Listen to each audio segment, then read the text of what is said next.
Good morning, welcome to today's Stonewall webinar. My name is Joey Knock and I'm a client account manager here at Stonewall. Today I'm joined by Deon and Kate and they'll be introducing themselves in a minute. And my pronouns are he and him. Today's topic is maximising the impact of your LGBT network. So we have some really great resources online already, which we'll signpost you to, which talk about why LGBT networks matter, what are good terms of reference for a network looks like, things like that. We're not going to talk about the theory so much today, we're going to talk about how you put it into practice, and hearing some good practice from our guests here at the webinar. And using Slido, if you're watching in, please do submit your questions, submit your good practice as we go along throughout the webinar as well.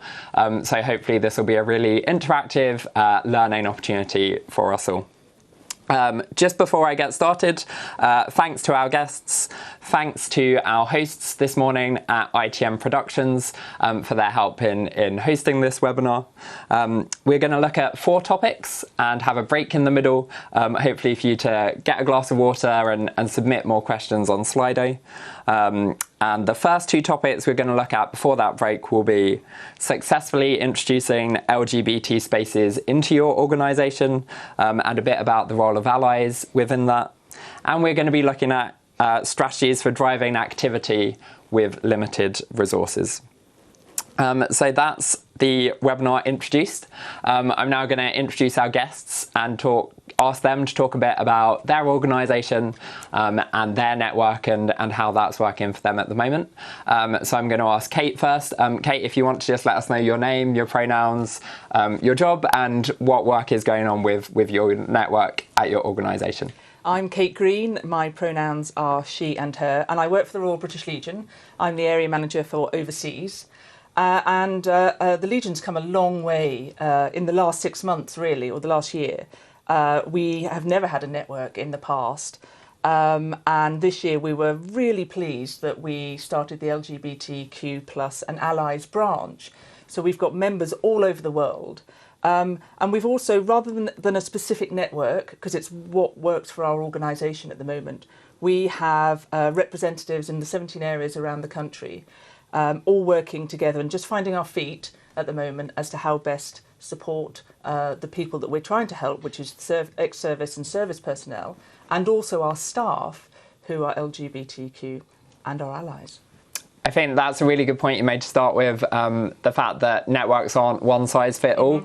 It's really about the shape of your organisation and, you know, organisations as well, networks feeling happy to reassess their structures as they're going along. I wonder if you can just tell me as well, what impact has this LGBT inclusion work had on you personally so far? Oh, well, when I first joined the Legion, people used to say to me, what does your boyfriend and what does your husband do? And I say, oh, he's a builder or something very manly, and try and think of something to say. And it's only been in the last few years that I've been able to say, actually, my wife does this or my wife does that, without fear of ridicule or harassment. Obviously, the Legion has a very military background, and until 2000, it was illegal to be gay in the military, and I was one of those.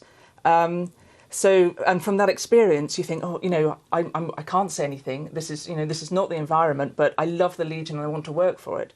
But actually, it is absolutely amazing. The transformation in the last few years has been just fantastic. Amazing. We know at Stonewall we talk about it a lot. People perform better at work when they can be themselves. Absolutely. When you're not wasting your time hiding your identity, whilst also trying to do your day job, and that's a really crucial support function that networks can bring, both in terms of letting existing staff know that they're valued, they can be who they are, and also recruiting new staff members and people who are applying for jobs, letting them know that this is a place that they should feel safe and welcome in. Thanks, Kate, for that introduction. And now I'm going to ask Deon if you want to let us know your name, your pronouns, your organisation and your role there. Sure. So I'm Deon Philly. I head up fund reporting and regulatory change at Legal and General Investment Management. That's my day job. My gay job is the chair of the LGBT Network, which I really, really love. My pronouns is he and him. For me, you know, LGBT inclusion is so important, and that's also for the allies as well. And what we've done with our network is make sure that when we started that wasn't just a sort of social network, it wasn't just about pride. What it was more about making an environment that was inclusive for everybody to be their authentic selves. We talk about authentic self, and that means bringing your full self to work and without the fear of harassment, bullying, or any sort of prejudice, because it shouldn't matter what ethnicity you are, sexuality or gender. It's the freedom to be yourself and to love who you love. Absolutely, and I wonder if you can tell us, is there a particular aim or a particular big project you're working on at the moment in your network? So Pride season's almost over, with Cardiff coming up next. The one thing that we really focused on this year was making sure that our trans colleagues were sort of given more opportunity. And with that, we obviously started hiring, well, not hiring, but we sort of made the environment more inclusive of trans individuals, and we started to see more people coming to the building who are trans or openly trans, which is great and fantastic for us. But there was no policy to back that up.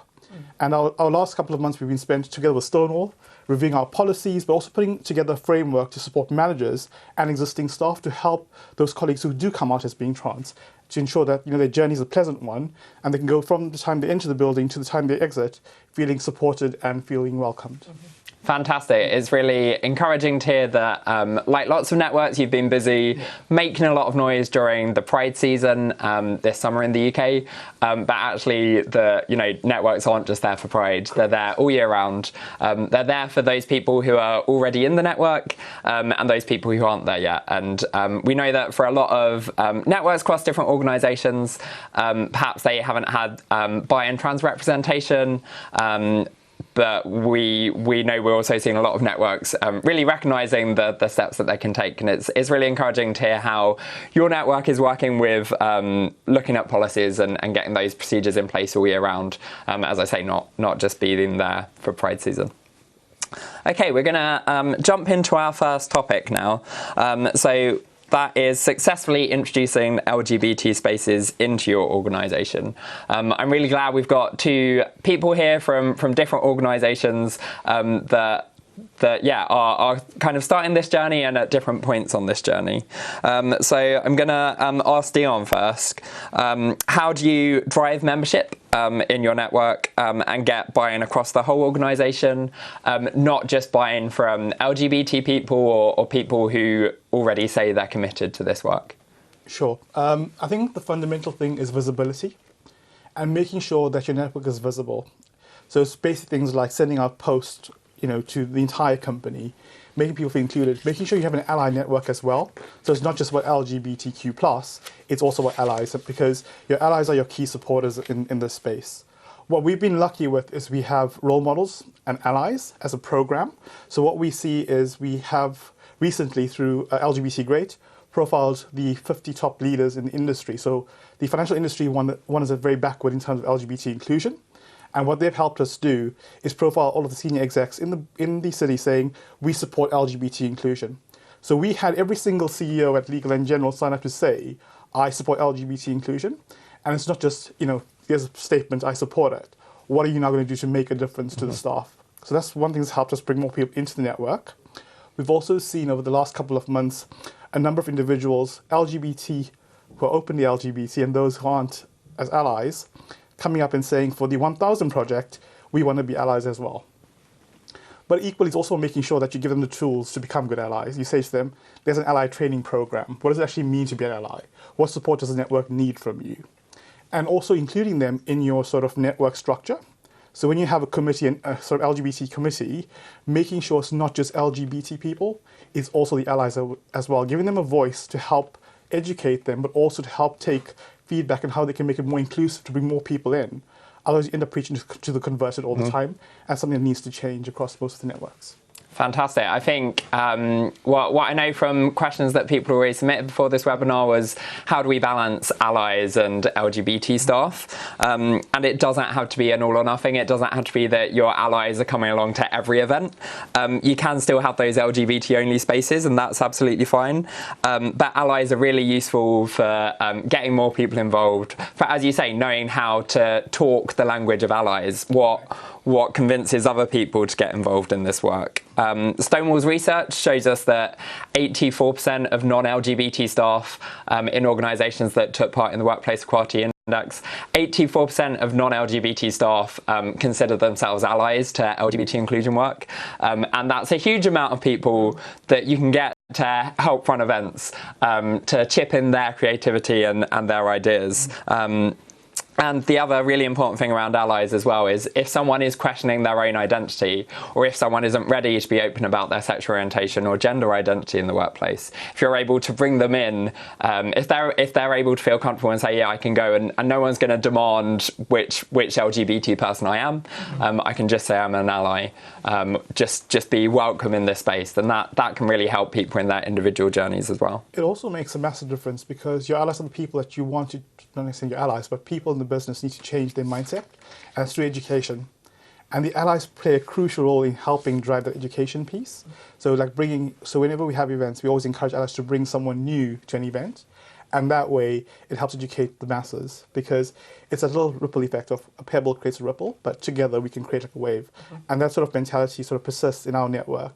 Every time we do something, it's more intersectional, and we're making sure that we're changing the audience to broaden that acceptability of LGBT inclusion in the business. Fantastic. And what you said as well, giving allies a tangible thing to do, and giving LGBT members of your network as well, get them involved, give them a tangible action to do. Kate, I wonder if you want to talk more about that multiplier effect and in a really dispersed workforce, to start from scratch, to get those 17 key points of contact, how that came about, how well that's going. It's going very well. I mean, we were actually amazed because we don't know who we've got in our organisation. And it was only last year, after signing up to Stonewall's the Diversity Champion programme, to get some really good ideas about those first steps and how the question, do we actually need a network? Because I've been in the Legion for 18 years and we haven't got any networks of any kind in our organisation. But actually, there's so much that we can do, so much education, and I can't do that all by myself. And that's, Deon, you were saying that earlier, you can't do it all by yourself. Yeah. You need people. And we were overwhelmed by everybody that wanted to come forward and say, yes, I want to be a part of it. And actually, the education and being visible, for me, being out and proud and making sure that people can see. So I have my rainbow lanyard, I have my rainbow laces. And so that people can see that I'm out and about, that we have the freedom flag in our windows, so we have where public can come in as well, because we're very much for the serving and ex-service community, so we need to make sure that we have safe spaces for them to come into, particularly those that might have had bad experiences in the military, and to say, look, we might be military. Like a military organisation, but don't feel afraid. Please come in and see us. And those 17 areas around the country have been absolutely key to make sure that we can get that up and running. And as I say, we are in the very early stages of it. So I'm soaking in everything that's being said here as well, because it's and also about collaborating with some other LGBT networks to see where we can go from here. You said you're at the start of your journey. How are you making sure that you're not going too fast, that you're not getting carried away and trying to do a million things at once? Oh, well, we tried that, but you get tripped up very quickly because there's just so much that we could be doing. So actually, to take stock, we're starting to fill in the Workplace Equality Index, just to be able to work through. It's a bit of a checklist for us, actually, just to start working through and say, look, we of course we'd love to be on the top 100 on our very first year, but let's just work our way through it. Let's get ourselves established. Let's figure out what we can do. For the first time this year, we've attended so many Pride events, but it's that gentle reminder, it's not just about Pride. This is about all year round. This is about making ourselves feel inclusive to staff and to our beneficiaries alike, all the people that we're helping. And just slow down a bit, because we have tripped ourselves up. We have tried to do way too much too soon, and everyone's sort of saying, "Oh, hang on a bit. We can't do all of this." So yes, although we're very enthusiastic, we have to just temper it a little bit to make sure that we can keep the momentum going at a pace that we can manage. Yeah, I think what I'll contribute to that is, if you're starting a new LGBT network, make it realistic. Say, okay, here's what we're going to do. Here's the 3 simple things we're going to do in this first year. We're going to host one event, and and there's so many opportunities in the diversity calendar. There's Pride season, which lasts about 3 months long. There's BiDev visibility in September. There's Trans Day of Remembrance in November. There's LGBT History Month in February. There's always a day that you can hook event onto. Make it relatable, make it something that people want to be a part of, and that they can tangibly see how this will benefit them and the organisation, and make it resourced. You know, talk to your senior managers about how they can give the staff capacity or give the staff, give the budget, the resources to actually get events happening. And I wonder on that final point, Deon, if you have any experience of people saying, you know, why do we need this network, or why should we invest in this network? How do you respond to those questions? Interesting question, because it wasn't people, it was me actually questioning it, because when, you know, you're very keen, like you saw, you're very passionate like I am, you want to do everything for everybody and make things different in a work environment. And I was steamrolling ahead when we first started off about 1 year and 8 months ago. Like, we do this event, we're planning all these great things. And suddenly you recognize not everybody has the same amount of time or capacity as you do, or the enthusiasm. And I started to question, why am I doing all of this? You know, who's it for? Is it for me to make myself feel better? Or is it for everybody in the network? And I've been very lucky because our exec sponsor, so someone quite senior in the business, sponsors the LGBT network, and he is absolutely amazing. You know, he bends over backwards to make sure we get everything we need, resource, time, whatever we need, we get it. So we're quite lucky in that space. But I started to question and go to him, do we actually need this? There's nobody else that's really putting the passion and time into it. But I'm so glad that I've kept going, because where we are now, 18 months, well, 20 months later, is amazing as a network of what we've achieved.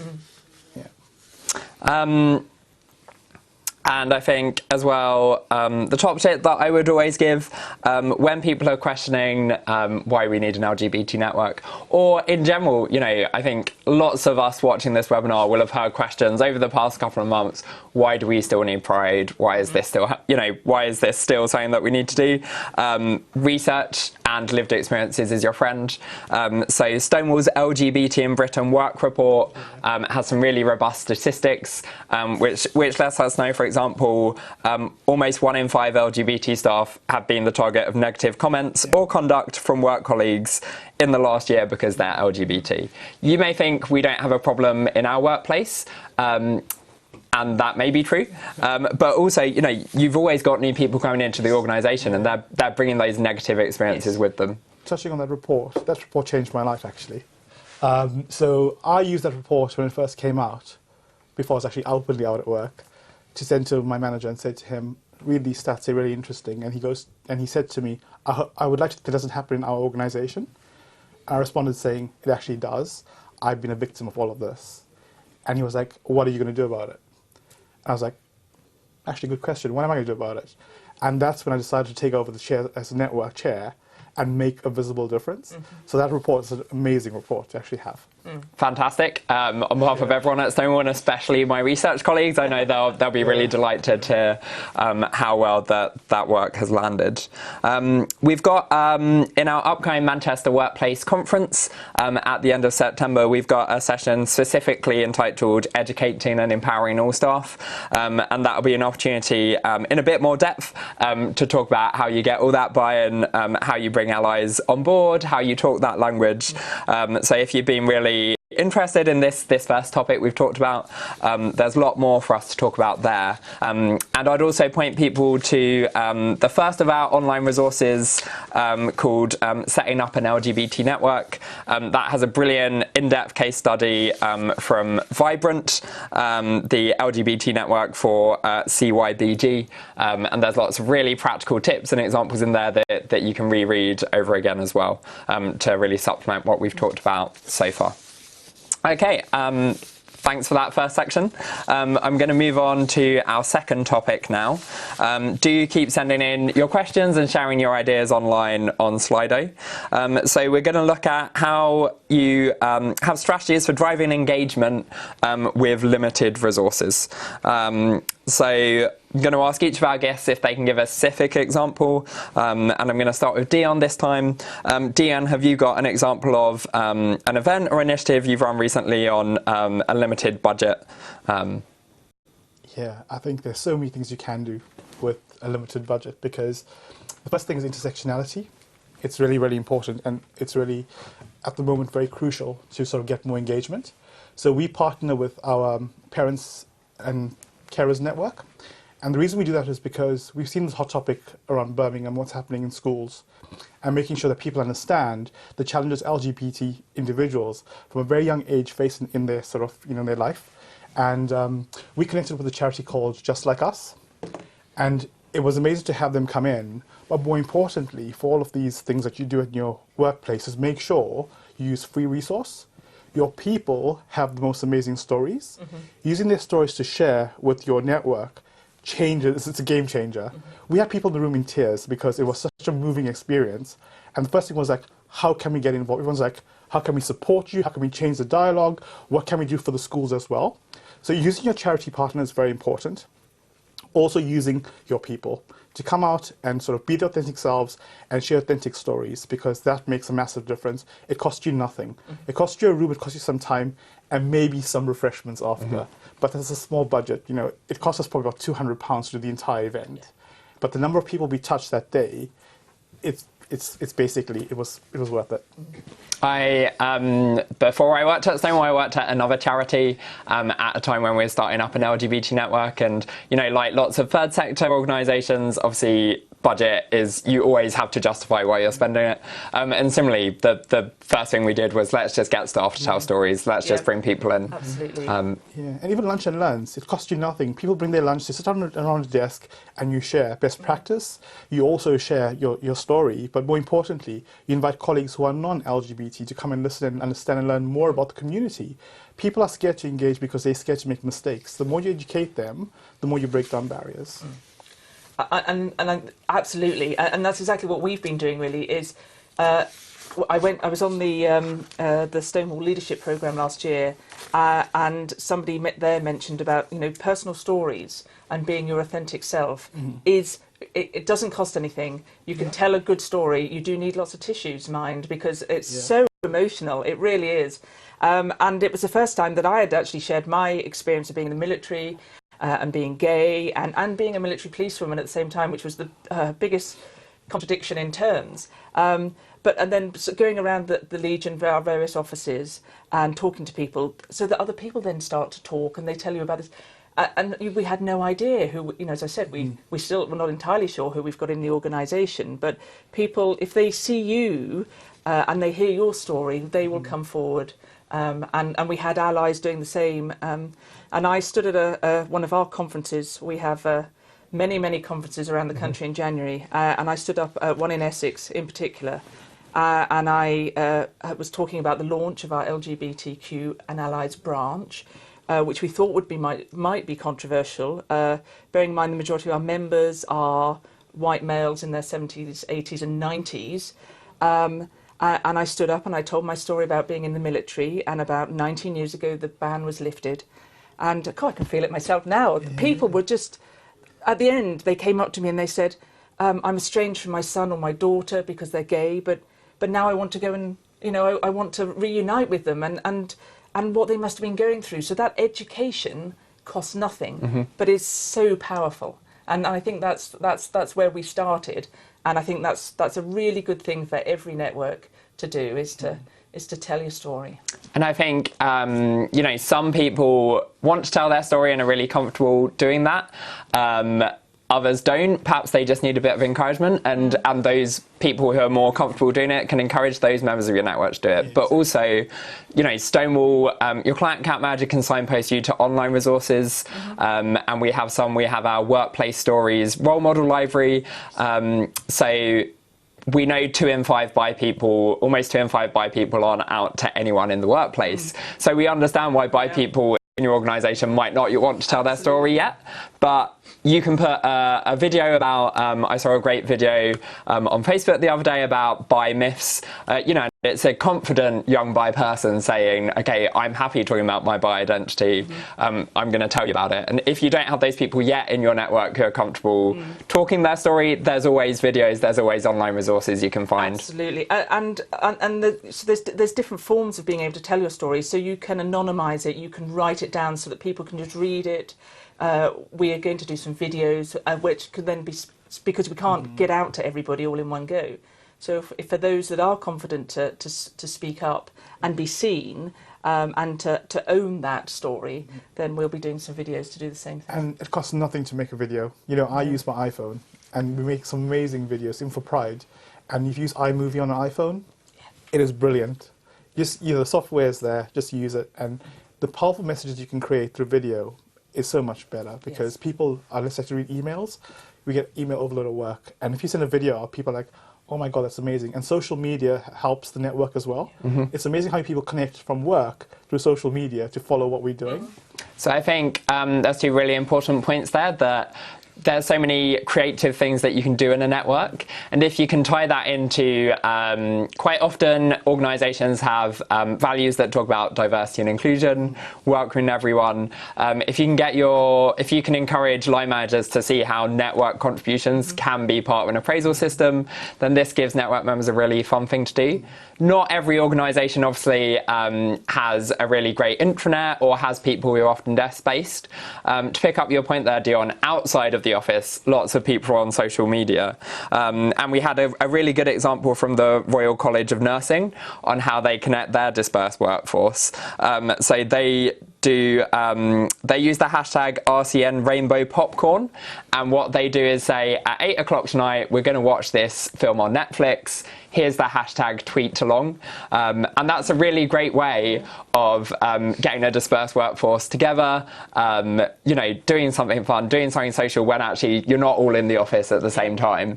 But getting that connection and that sense of community that we know are really useful within a network. I wonder as well, the other great thing about videos and sharing stories in different ways is that it means you're not just relying on that event at that particular time, then that's a really good thing. I think we can, we have a question here just from Slido. I'm going to ask Kate to think about this first. How do you make sure your network activity isn't too head office centric? So it isn't just about a bake sale, for example, for Stonewall in the head office on a particular day, or isn't just about here's the lunch and learn in the head office. I think we've talked a bit about getting out there to different offices, but I think you've already talked about how you've mentioned how you have these 17 different contacts across the country. How are you motivating them and keeping them on board to really take ownership of activity in the area? Yeah, well, we have, and again, it's all fairly new, so obviously we're still learning, but we got everybody together and gave them specific objectives, which was about connecting with your communities, getting to know your community first, and seeing who you've got, because some people are saying, oh, well, you know, there's no diversity in Somerset, for example. But this is the United Kingdom. We're a very diverse population. So go out there and get to know people and connect, and then get involved in their activities. So we don't have so many just Legion-centric activities. We try and work with other organisations because we're not the experts. We would prefer to pool resources, pool knowledge with other people. And actually, for us, we're fairly lucky, I think. It's that not everything goes on in head office for us. We have our 17 areas around the country, and they're also motivated and enthusiastic. I think it's because we're new to it, and it's something that people really connect to. So I think, yes, we've been quite lucky that it's not so much London, apart from everyone wanted to come to London Pride, but actually all the other events that we're doing, all the little things, are very much out in the areas. Deon, I wonder if you just have something to chip in on that question. Sure. I think what's really important is to have a terms of reference, that every single chapter, or as you call them, little branches, yes. Has sign-off, but also having monthly calls to discuss activity and what's going on. and leveraging off that, because what you may find is that you may be doing a charity initiative like, for World AIDS Day with Terence Higgins Trust, but making sure that everyone is connected in that and we're all doing the same thing. So when we have cupcakes in London, make sure that we also have some in Hove and some in Cardiff. But things like that is making sure there's best practice across the entire network. What's really important is local nuances, because we may think London needs a certain thing. It can be very different for Hove and very different for Cardiff, because they're very community focused. So looking at how we can interact with the LGBT community within those areas to make a difference for them. So it's working with them, making sure you have consistency. It doesn't mean it's the same. It can be consistent events, but catering to the local nuance of that office. And especially if you're an organisation working across the home nations, recognising that there's different legal frameworks, recognising that, in Northern Ireland, we don't yet have equal marriage. There's another case study in our Finding Your Collective Voice resource on our website from ATOS Pride, and that is Julia, who was the co-chair there, and she talks about her experience as being a co-chair who wasn't based in the head office. So there's some really practical tips from Julia there. Brilliant, thanks so far. We're going to take a quick 3-minute or so break. So do stop, talk to someone next to you if you're watching about what you're learning, and continue to add in those Slido questions and your examples of your work. We're going to be talking a lot more about diversity and intersectionality in the second section of this webinar. So get thinking around that, and we'll be back in about 3 minutes' time.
Welcome back to our Stonewall webinar this morning on maximising the impact of your LGBT network.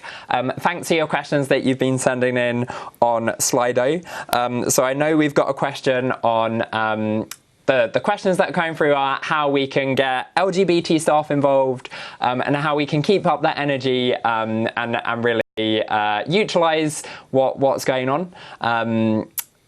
I think that the top tip that I would say on behalf of Stonewall is it's really important to have these structures in place. As I said, our online resources and your client account manager can talk you through this in more depth. Make sure you have a clear terms of reference.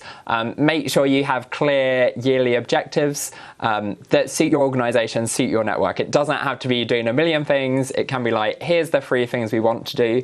And then it makes it that bit easier to talk to people to say, we need your help on this event, or can you help us on this event? Here's the tangible commitment we're asking for you. And then people know what they're letting themselves in for. They know what kind of time commitment or emotional commitment you're looking for. And then it makes it a bit easier for them to get involved. I wonder, Deon, I know you've got some more examples of how to really bring more people involved into work if you want to talk about that. Yeah. I had similar frustration initially when we set up the network, getting people to commit their time. And what we find now, having sort of more allies on the main committee, but also having steering groups. So you have an events lead, someone doing comms, someone working on social media. Those sort of things are really important channels to communicate to the network. And having those people come in and support you makes your life easier, but also makes it more flexible for the rest of the committee. And we allow people to join and leave as they please. So, having a flexible committee structure says you don't have to be at every single meeting. Mm-hmm. Come when you can come. We'll always invite you. The door's open to come and engage with us. So we keep that open. But making sure you have events that suit everybody. And by that means collaborating with other people, understanding what your network actually needs. If people aren't engaging, it's because you're not giving them the right things. Mm-hmm. So ask the question, what do you want from your network? Because I can sit there and go, this is what I'm doing. I'm doing some drinks for you. I'm giving you X, Y, and Z. But is that the right thing? So through asking those right questions, you get the feedback and okay, if that's what you want, why don't you run with it? I'll help you and support you in doing it. Let's make this a reality. So you empower them to do and deliver those things that they actually want to see. So they get more engagement to that space. Also, what we're seeing now is a shift in the workforce with more millennials coming in and the younger generation coming in, Generation Zillennials. They're very fluid around sexuality, gender. Those sort of things aren't that important to them. What they care about is being human. Mm-hmm. And they are happy to get involved and help and support the network. Use them to help support you because they can make a massive difference. So we've seen it. London Pride, I had more allies supporting us in building out London Pride vision for the London tranche of it. And they're just so engaged. They will happily come and help support, be at the door to help welcome people in, to do the register, to go out and find resource, to engage with the caterers to get the catering sorted. Just use everybody that wants to help and support. Yeah. It's not just about the LGBTQ community, it's wider. Those allies can help make a fundamental difference for the community. So use any resource you can get, but make sure you also have the social networking, because when you sort of just do events about education, sometimes it becomes the LGBT network saying, well, hold on, I know all this stuff. I just want to have a social thing to go out and talk and meet new people. But make it wider, not just about your business, go wider. So what we've done, we set up something in the city called Interinvest, which is for the asset management industry. And now we've got 26 asset managers working collectively to drive events. So there's people across the network helping and supporting each other do events. One, you're saving money, you're bringing more people into the room, and you're making a massive difference for a massive community in the asset management industry. Fantastic. And, as you say, that really is about, one of the things is about pulling resources and time, and in your internal networks, getting people involved, letting people know why you need them, is about, we need the person power quite often. And I think, making sure that we're letting LGBT staff know that we want them to be part of the network because this is our organisational value, and we're not going to demand that you tell your story. No. Like this isn't, you don't have to feel compelled to do that. If you want to, that's fine. We encourage you to do that. But it is about saying, we want your diversity, we want your talents, we want the diversity of views in this space because of who we are as an organisation, not because you're specifically an LGBT person, not specifically because you're a bi person and we're going to look at you for being accountable for everything we talk about around bi inclusion in this workplace. You made a very good point there. Check what skills people have on your network, because you may need someone who can do photography or do a video or something, and use their talents and empower them to use their skills to make a difference for your network as well. And also be aware that this might not be the right time for somebody to be part of a network. Because a few years ago, I wouldn't have been ready for a network. But it's about then encouraging them perhaps to be allies. You don't have to be... you don't have to be out, you don't have to be telling everyone about your sexuality all of the time, but it's about being able to support the LGBT community, and I think that's really important. It's not putting pressure on people, but it's just making people aware that we are all in it together, and it's about educating people, but being comfortable, because if you're not comfortable, you're not going to do anything. And I think that's just we just perhaps need to. I know that for the Legion, we just need to chill a bit. So we're just trying to get everybody in, and that doesn't work for everyone. Yeah. But also, don't be afraid to change the networks. As we said before, one size doesn't fit all. There's a template, but actually, if that doesn't work for your organisation, do what does work for your organisation. And if that means that you don't meet every month, but you are in regular contact by other means, then that's, it's what works. Exactly. You want something that works for your staff and works for your members. And if you're battling, then it's not working. Yeah.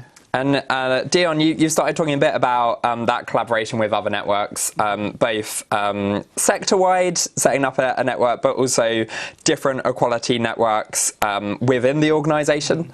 That can obviously be really powerful. We've talked about the resources it can save, but also when it sounds great for tick box diversity to say we're the LGBT network, we're working with the BAME network, but it's not just about tick box, it's about lived experiences, and it means that your LGBT network is better because you're broadening those ideas, those voices that you're hearing.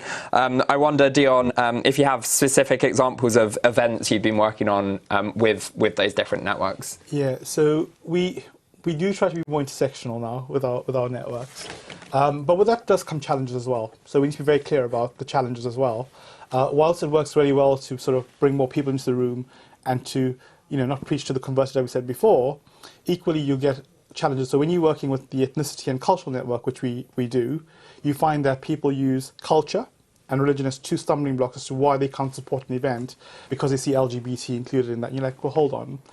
So what we do now is we change the dialogue. And when we communicate these events, we talk about the other network first. But throughout the event, we make sure that the LGBT is not forgotten. So we'll talk about, come and find out more about sexuality and religion, how those sort of interplay. That's an event that we wanted to do this year. Unfortunately, we didn't get the speakers that we wanted. But those sort of things are really important because when you make it relevant to people, people will come. And then you just make sure your messaging is correct and it lands so people understand there's also an LGBTQ element to this as well, which is the intersectional piece. One that worked really well was the family and carers, which we spoke about earlier on. That was an amazing event because we had parents asking and engaging and want to learn more. And what you're finding now, as I said earlier on, with Generation Z, they don't care. And if parents aren't prepared to help support those kids, when they do decide to become, say, I'm bi, I'm trans, or I'm lesbian, or I'm gay, if those kids aren't supported by their parents, we can see the same problems again that we've seen in the past. High rates of suicide, people just being disengaged and becoming homeless. Those sort of things we need to stop. So it's important that we start to educate through the different channels, and working with other networks is so important now for the LGBT community. And I think that's what we're finding is that we've said to staff, go out and you know, what is the community that you've got in the area that you are, because all across the country, so Derby will be very different to what we've got down in Portsmouth, for example. But for us, it's about giving the staff the confidence to go out into those communities, because they may never have.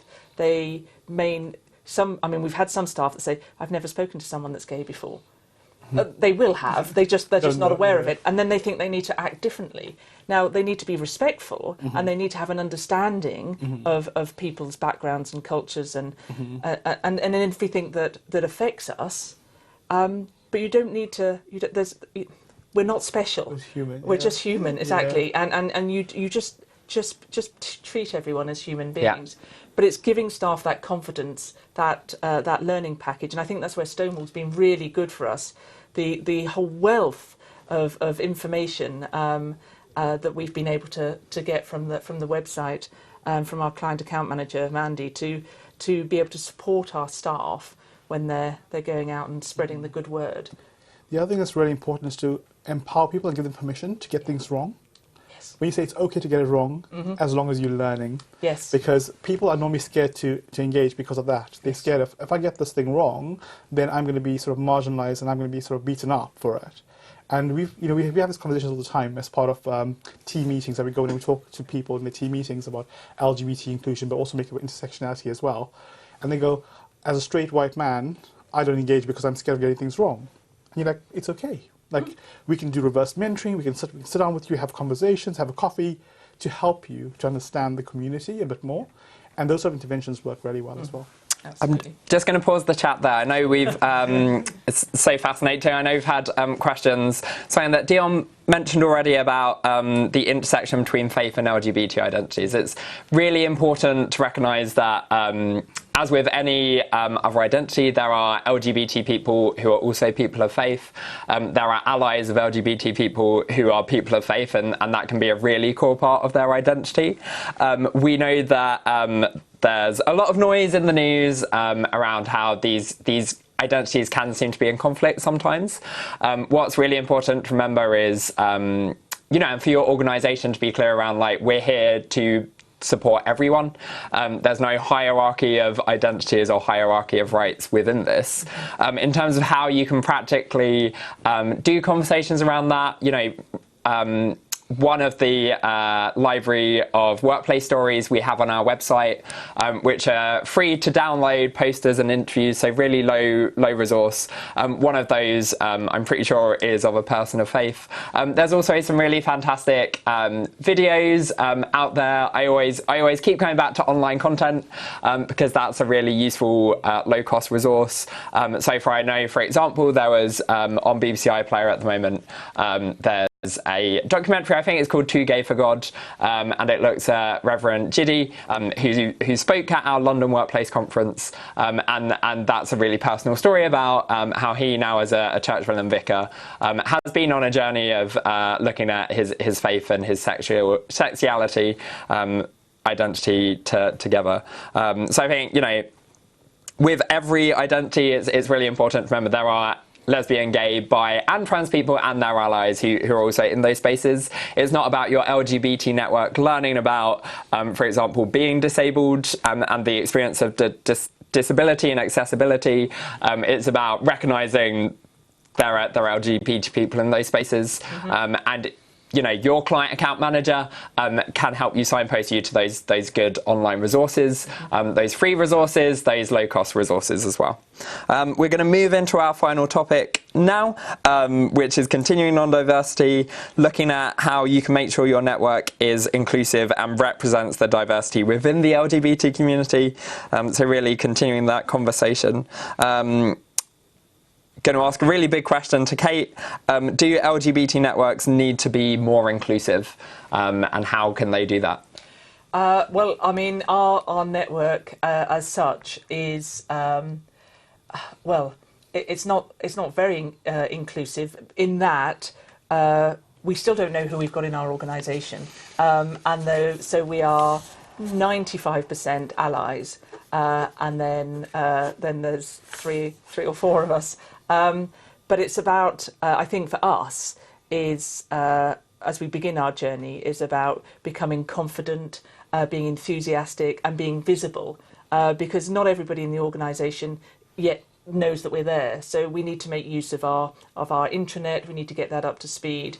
We need to start getting around and out and about and making people really aware of who we are and what we're trying to achieve, which is about having a nice, safe workplace for all of us, for educating everyone.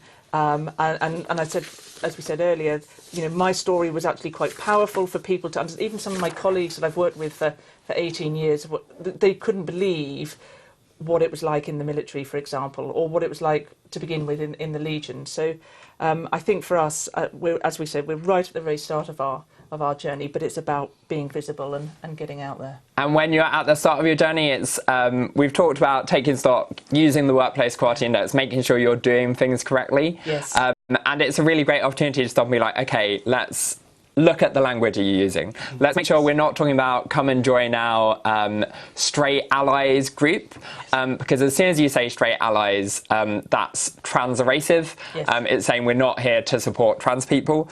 It's a really good opportunity to take your time to make sure you're getting the language right, and to think about, as you're planning events each year, how are you talking into different identities? So, for example, Black History Month in the UK takes place in October. So now is the great time to be saying, what communication are we as a network going to put out? Knowing that we have LGBT BAME people in our network, in our communities, knowing that they face higher levels of discrimination than white LGBT people and non-minority ethnicities. What can we do to support them? Deon, I wonder what your thoughts are around what networks can tangibly do to be more inclusive. It's a really difficult one, and one I struggle with at the moment, especially around ethnic minorities, because being an ethnic minority myself, I find it very difficult. I'll go into most events and look around the room, especially in finance, and there's probably one face and it's normally mine, or there'll be two other people in the room, and it's because it's a cultural thing. So we need to recognize the nuances that exist with different identities within the LGBT community, and some people don't want to be out. And it's using the ally stream again, to say to them it's okay to be an ally and be out there. What's really, really important for this is role modeling and profiling. If people see someone who looks like them and your story's out there, they're more likely to join your network. And for me, that's made a massive difference. We started to see more people come in, first as allies, and then openly coming out and saying, actually, I am gay. I've got a husband. And you're like, oh, that's great. And making them feel welcomed. When they do come up and say, I'm there, be someone who's there to be supportive, go and have a coffee with them, have those conversations, make them feel included and make them feel safe in that environment. The top tip as well from Stonewall, making sure, as we said, that your language is right, making sure you've got structures in place. So do you have a bi rep on your network committee? Do you have a trans rep? If you don't yet have a bi person in your organisation, for example, who wants to take on that role, or anyone who is open about being bi, you can have someone who isn't bi take on that role. You can have someone say, yes, I'm going to put this hat on, I'm going to think about these considerations, I'm going to be an ally to bi people in this workplace. We always say at Stonewall, you can't be what you can't see. Something we've said already, if you've got people to talk about their stories, great, make sure you've got a diverse range of identities as part of those stories.